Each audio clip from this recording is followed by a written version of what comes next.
ملالہ یوسفزئی وہ پھر ایک مرتبہ میدان میں آئی ہیں. ان کی طرف سے ایران کے حوالے سے ایک سخت بیان دیا گیا ہے ایران کی حکومت پر.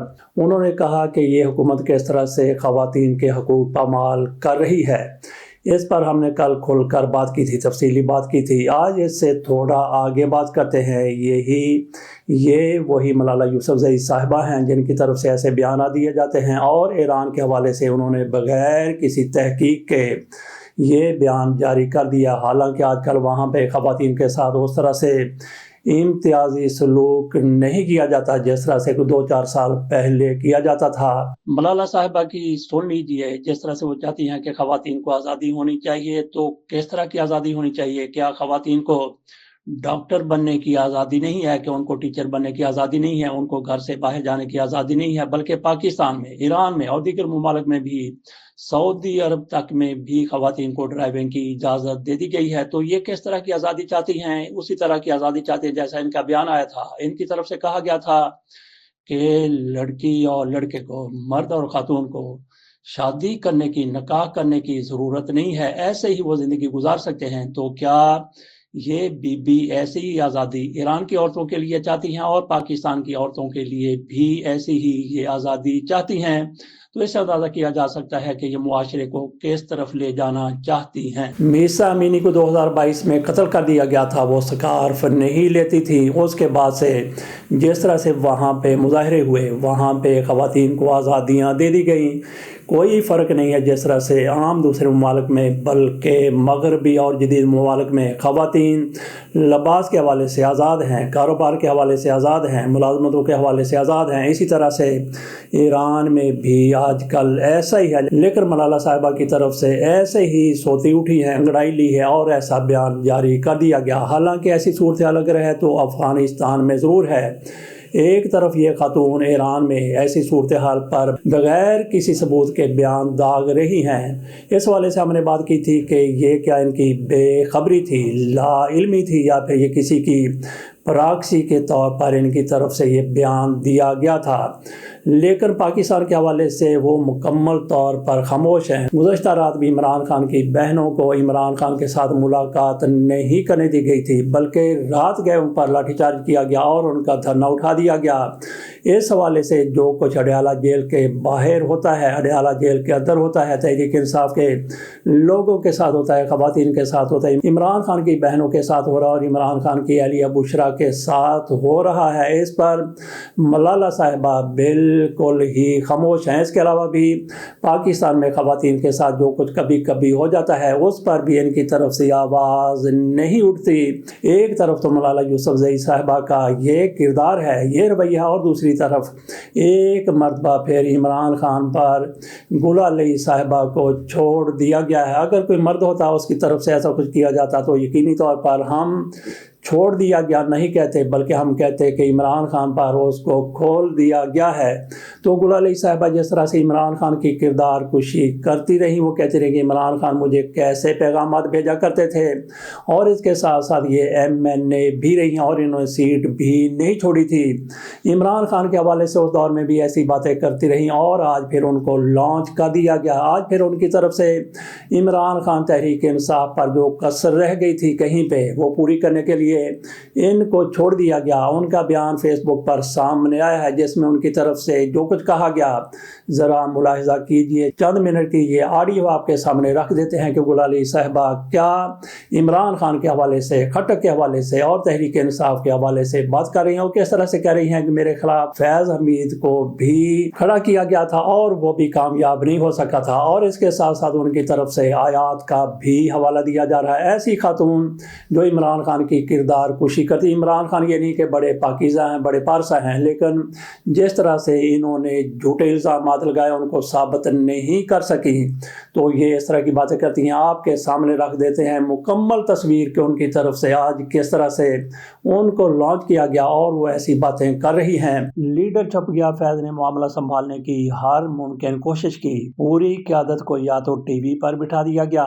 یا پریس کانفرنسوں میں، یا پھر سڑکوں پر. گل علی مزید لکھتی ہیں کہ فیض مجھے اور میرے والد کو بار بار درخواست کرتا رہا کہ تمام ثبوت ان کے حوالے کر دیے جائیں، مگر صاف انکار پر یہ مشورہ دیا گیا کہ اپنی دنیا کی بہترین انٹیلیجنس کے ذریعے پی ٹی اے سے معاملہ نکلوا لیا جائے۔ اس بات پر خاموشی اختیار کی اور ہم سے کہا گیا کہ معاف کر دیں اور کچھ دیر خاموش ہو جائیں، کیونکہ خان کے پروجیکٹ پر اس نے 2 سال سے بہت محنت کی ہے۔ ناظرین، آپ کو یاد ہوگا کہ شوکت عزیز صدیقی نے بھی یہی کہا تھا کہ فیض حمید نے مجھے کہا کہ ہم نے نواز شریف کے کیس پر 2 سال محنت کی ہے، اس لیے ان کی ضمانت نہیں ہونی چاہیے۔ چلتے ہیں گلالئی مزید کیا کہتی ہیں۔ اگلے ہی دن سوشل میڈیا پر فیض اور پی ٹی آئی قیادت نے گھناؤنا پراپیگنڈا شروع کر دیا۔ سیٹ لینے کا جھوٹا بیانیہ لفافہ صحافیوں کے ذریعے پھیلایا گیا اور 50 کروڑ لینے کا جھوٹا الزام بھی لگا دیا،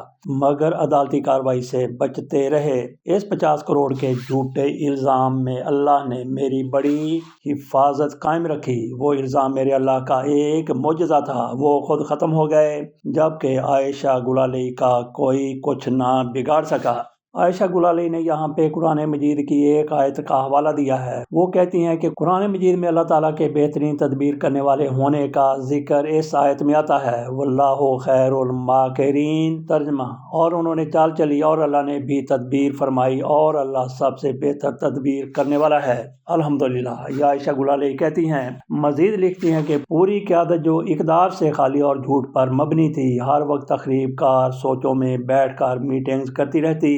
میرا وقت بہت قیمتی تھا اور میں اسے اپنی پڑھائی میں بہتر لگانا اور عوام کی زمینی سطح پر خدمت کرنے میں زیادہ بہتر سمجھتی تھی۔ پوری قیادت یہ سوچتی تھی کہ شاید میں مغرور ہوں، اسی لیے زیادہ تر ان میں بیٹھنا پسند نہیں کرتی، مگر ان کے اور میرے مزاج میں بہت فرق تھا۔ نہ مجھے ان کے رویے پسند تھے اور نہ ہی تخریب کار سوچ پسند تھی۔ اوپر سے لیڈر بھی اخلاقی طور پر مکمل طور پر تباہ تھا، اس لیے میں نے بہتر سمجھا کہ ہر میٹنگ سے گریز کروں، مگر وقت کے ساتھ انہوں نے میرے ساتھ بے ادبی شروع کر دی۔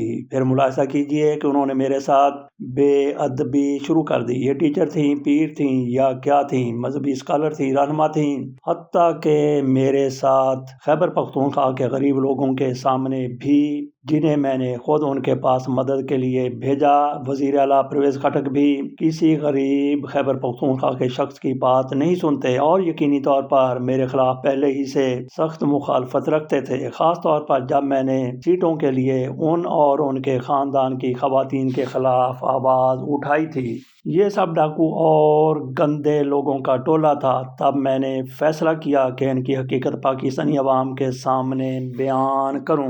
تو یہ آپ نے سن لیا گلالئی صاحبہ کیا کہہ رہی ہیں۔ چلتے ہیں اگلی خبر کی طرف۔ یہ خبر ہے لندن سے آئی ہوئی سفینہ خان کی بھی بات کر لیتے ہیں۔ ان کی طرف سے ایک ٹویٹ میں کہا گیا، بلکہ مسلسل کہا جا رہا ہے، سب سے ٹاپ کے اوپر ان کا یہی ٹویٹ چل رہا ہوتا ہے۔ وہ کہتی ہیں کہ حرام خوروں کی چاپلوسی کرنے کی بجائے بہتر ہے کہ مار خوروں کی چاپلوسی کر لی جائے، گویا کہ وہ مخبر بننے کے لیے یا ٹاؤٹ بننے کے لیے تیار بیٹھی ہیں۔ آج ہم نے بات کرنی ہے کہ انہوں نے پالش کا، بلکہ یوں کہہ لیں کہ مالش کی نئی ادا متعارف کروائی ہے، نیا طریقہ ان کی طرف سے بتایا گیا ہے۔ انہوں نے مریم نواز شریف صاحبہ کے حوالے سے جو کہا ہے، ان کا تو یہ 1.5-2 منٹ کا کلپ ہے، لیکن ہم آپ کو چند فکرے 1-8 منٹ میں سنا دیتے ہیں۔ وہ کہتی ہیں، مریم نواز شریف اچھا کام کر رہی ہیں کہ میں چاہ کر بھی ان کے حق میں نہیں لکھ پاتی، ورنہ لوگ کہیں گے کہ میں پالش لگا رہی ہوں۔ پالش لگانے کا یہ بھی بہترین طریقہ ہے کہ مریم نواز شریف صاحبہ کے حوالے سے وہ کہتی ہیں کہ بہت اچھا کام کر رہی ہیں، لیکن میں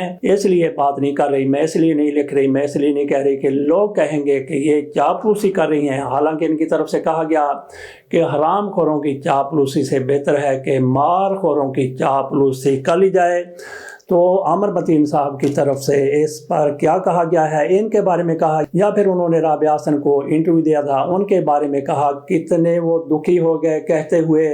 ذرا ملاحظہ کیجئے کہ عامر متین صاحب کیا کہتے ہیں۔ وہ کہتے ہیں، میڈم آپ نے اٹھایا جانا ہے، مگر میں آپ کے ساتھ ہوں کیونکہ آپ میری پروڈیوسر ہیں۔ میرا خیال ہے کہ یہ پروڈیوسر لفظ ہوگا، مگر آپ میں انقلاب کا کیڑا ضرورت سے زیادہ موجود ہے۔ میں کوشش کروں گا کہ آپ کو جیل میں کھانا پہنچا سکوں، گو کہ کے اس ملک میں یہ سہولت میسر نہیں رہی عمران خان کو نہیں تو آپ کو کیسے اپنی مرضی کا کھانا مل سکتا ہے؟ ورنہ نواز شریف خاندان کا کھانا ہمیشہ ان کی بہترین باورچیوں کے ہاتھ کا بنتا رہا۔ وہ سبزی میں بھی بوٹی کھانا پسند کرتے تھے، دیسی گھی اور دیسی مرغا ہی کھاتے ہیں۔ میں گواہی دیتا ہوں کہ میں نے یہ کھانا جاتے دیکھا، مگر میڈم یہ کھانا آپ کو نہیں بھجوا سکتا۔ چاہے آپ میری پروڈیوسر ہیں، اپنا خیال خود رکھیں، یہی پاکستان اور میڈیا کی صورتحال ہے۔ سو آپ بھی حالات کے مطابق سمجھوتا رکھیں اور زیادہ انقلابی بننے کی کوشش نہ کریں۔ خدا آپ کا محافظ ہوگا، مگر برادری سے کوئی امید نہ رکھیں۔ آپ کو بھوک اور انقلاب مبارک ہو۔ یہ عمر متین صاحب کی طرف سے کہا گیا، اپنی پروڈیوسر کو کہا گیا۔ پہلے ہم نے آپ کو بتایا کہ شاید انہوں نے سفینہ خان کے بارے میں کہا، اور سفینہ خان کے خلاف رضی زادہ صاحب عدالت گئے ہیں تو ان کی طرف سے بھی ملک چھوڑنے کی کوشش کی جا رہی۔ کہا جا رہا ہے کہ وہ واپس دوبارہ سے لندن جانا چاہتی ہیں، اور جو بندہ لندن جاتا ہے وہاں پہ کوئی کیس ہو تو کہتا ہے کہ ہمارا پاکستان سے کوئی تعلق نہیں، ہم برطانوی شہری ہیں، جیسا کہ میاں نواز شریف صاحب کے بڑے بیٹے نے کہا اور میاں نواز شریف صاحب کے چھوٹے بیٹے نے کہا کہ ہمارا پاکستان سے کوئی لینا دینا نہیں ہے۔ ان دنوں کہا جب ان پر مقدمات تھے، لیکن جیسے ہی مقدمات ختم ہوتے ہیں تو کچے دھاگے کی طرح بندے سرکار پاکستان چلے آتے ہیں۔ سعد رضوی صاحب کے حوالے سے بات کر لیتے ہیں۔ ان کے بھائی انس رضوی صاحب، ان کے بارے میں کچھ پتہ نہیں چل سکا کہ وہ کہاں ہیں، کیسے ہیں، لیکن اچانک سے ان کے پارٹی کے لیڈروں کی طرف سے ایک بیان آتا ہے۔ وہ کہتے ہیں کہ ہمیں پتہ چل گیا ہے، یا وہ کہتے ہیں کہ ہمیں بتایا گیا ہے کہ یہ دونوں بھائی اداروں کے پاس ہیں، سیکیورٹی اداروں کے پاس ہیں، لیکن فوری طور پر رجیم کی طرف سے بیان آ جاتا ہے کہ یہ سارا کچھ غلط کہا گیا ہے، ہمیں کچھ نہیں پتا کہ وہ کہاں پہ ہیں، ہمیں کچھ نہیں پتا، سیکیورٹی اداروں کو کچھ نہیں پتا کہ یہ لوگ کہاں پہ ہیں، کہاں چھپے ہوئے ہیں، ہمیں اس بارے میں کوئی علم، کوئی اطلاع نہیں ہے۔ تو گویا شکوک و شبہات کے سائے مزید گہرے ہو گئے ہیں۔ اللہ تعالیٰ ان کی حفاظت فرمائے۔ کچھ لوگوں کی طرف سے یہ بھی دعویٰ کیا جاتا رہا ہے، جس کو ہم جھوٹا سمجھتے ہیں، کہ خدا نخواستہ وہ دنیا میں نہیں رہے۔ تو چلتے ہیں اگلی خبر کی طرف۔ پنجاب حکومت کی طرف سے سیکرٹری صاحب نے کہا ہے کہ آئندہ کوئی بھی گاڑی پیٹرول والی، ڈیزل والی سرکاری طور پر نہیں خریدی جائے گی، اور ان کی طرف سے یہ بھی کہا گیا ہے کہ سارے پیٹرول پمپ پر یقینی بنایا جائے گا کہ وہاں چارجنگ پوائنٹ بھی لگا دیے جائیں، اور جو بھی پیٹرول پمپ نیا بنے اس پر چارجنگ پوائنٹ بھی ہوگا۔ تو گویا یہ گاڑیاں جو آج چل رہی ہیں، اس کے بعد کوئی نئی گاڑی ڈیزل والی، پیٹرول والی سرکاری طور پر نہیں خریدی جائے گی۔ تو کیا ان کو بھی چینج کرنے کا ارادہ ہے؟ جو ہزاروں کی تعداد میں، بلکہ ہو سکتا ہے کہ لاکھوں کی تعداد میں ڈیزل والی اور پیٹرول والی سرکاری گاڑیاں پنجاب حکومت کے پاس چل رہی ہوں، کیا ان کو بھی تبدیل کرنا؟ اور اس کے لیے پھر اربوں روپے چاہیے ہوں گے نئی گاڑیوں کے لیے جو ہائیبریڈ ہوں گی، یا پھر وہ الیکٹرک ہوں گی۔ اگر الیکٹرک گاڑیاں ہو جاتی ہیں تو بڑی اچھی بات ہے، لیکن نیتوں کو دیکھنا ہے کہ ان لوگوں کی نیت کیا ہو سکتی ہے۔ تو دیکھتے ہیں کہ پاکستان کے خزانے کا کس طرح سے آئندہ استعمال ہوتا ہے۔ چلتے ہیں اگلی اور آخری خبر کی طرف۔ کورے کی بات کرتے ہیں۔ یہ سخت سردیوں میں پڑتا ہے اور پانی جہاں پہ ہوتا ہے وہیں پہ جم جاتا ہے۔ زیرو سے بھی ٹیمپریچر کم ہو جاتا ہے، یا زیرو ٹیمپریچر پر پانی جمنا شروع ہو جاتا ہے۔ اگر گھر کے باہر یا کہیں بھی باہر پانی ہو تو وہ جم جاتا ہے، برف بن جاتی ہے۔ تو اسلام آباد میں جس طرح سے درختوں کی کٹائی کی گئی، سپریم کورٹ کا آرڈر تھا کہ وہ درخت جو سولر انرجی کا باعث بنتے ہیں ان کو کاٹ دیا جائے، اور پھر ٹھیکے دے دیے گئے۔ 4 ایکڑ پر ٹھیکہ دیا گیا درخت کاٹنے کا، اور ان درختوں کو کاٹا جانا تھا جو سولر انرجی پھیلاتے ہیں، وہ اس کا باعث بنتے ہیں، لیکن ٹھیکیدار صاحب کی طرف سے صفایا کر دیا گیا۔ کوئی درخت نہیں چھوڑا گیا، کسی قسم کا جو بھی درخت تھا سارے کے سارے کاٹ دیے گئے۔ اس پر لوگوں کی طرف سے اعتراض کیا گیا، احتجاج کیا گیا۔ تو 2 لوگ سامنے آتے ہیں، محمد علی رندھاوا صاحب اور مصدق ملک صاحب۔ ان کی طرف سے کہا گیا کہ جو درخت کاٹے گئے ہیں ان کی جگہ پر نئے درخت لگائے جائیں گے، اور شجرکاری کا اعلان کر دیا گیا۔ تو جناب مصدق ملک صاحب ہو سکتا ہے کہ تیلی ہوں، کیونکہ تیلی بھی اپنے آپ کو ملک کہلواتے ہیں، اور رندھاوا کہلوانے والا بندہ سوال ہی پیدا نہیں ہوتا کہ یہ جٹ ہوگا، رندھاوا ہوگا، یا وہ کوئی اور قوم سے ان کا تعلق ہوگا۔ یقینی طور پر یہ پاولی ہیں۔ پاولی کس کو کہتے ہیں؟ انصاری آج کل اپنے آپ کو کہلواتے ہیں، اور کچھ جگہوں پر ان کو جلاہا بھی کہتے ہیں۔ جلاہوں کو نہیں پتا ہوتا، باقی ہر کسی کو پتا ہوتا ہے کہ شجرکاری کس موسم میں ہونی ہے۔ ہم پڑھتے تھے 6ٹھی کلاس میں، اور ہمارے ساتھ ایک جولاہوں کا لڑکا بھی زیر تعلیم تھا، تو ماسٹر صاحب کی طرف سے ہمیں کہا گیا کہ گلباسی کے پودے لگانے ہیں۔ یہ چھوٹا سا ایک پودا ہوتا ہے جس کو پھول بھی لگتا اور باڑ کے طور پر بھی کام کرتا ہے۔ اسکول کے سامنے وہ لگانے لگے۔ ایک لڑکے کو دیکھا کہ جڑوں والا حصہ وہ اوپر رکھ رہا تھا اور اوپر والا حصہ وہ نیچے زمین میں دبا رہا تھا، تو اس کو ماسٹر صاحب نے ان کو بلا لیا اور اسے پوچھا کہ کیا تم جلاہے ہو؟ اس نے کہا جی سر میں جلاہا ہوں۔ تو انہوں نے کہا کہ اپنی جگہ پر بیٹھ جائیں، کہ جس کو یہ نہیں پتا کہ جڑ والا حصہ نیچے ہونا ہے اور دوسرا کونپلوں والا حصہ اوپر ہونا ہے، تو اسی طرح سے یہ رنداوا صاحب ہو گیا اور مصدق ملک صاحب ہو گئے۔ یقینی طور پر انہوں نے اپنی قوم تبدیل کی ہے اور پوری دنیا کے سامنے قوم تبدیل کی ہوگی، اور جو لوگ پوری دنیا کے سامنے قوم تبدیل کرتے ہیں اصل وہی قوم والے ہوتے ہیں، اصل وہی ہو جاتے ہیں،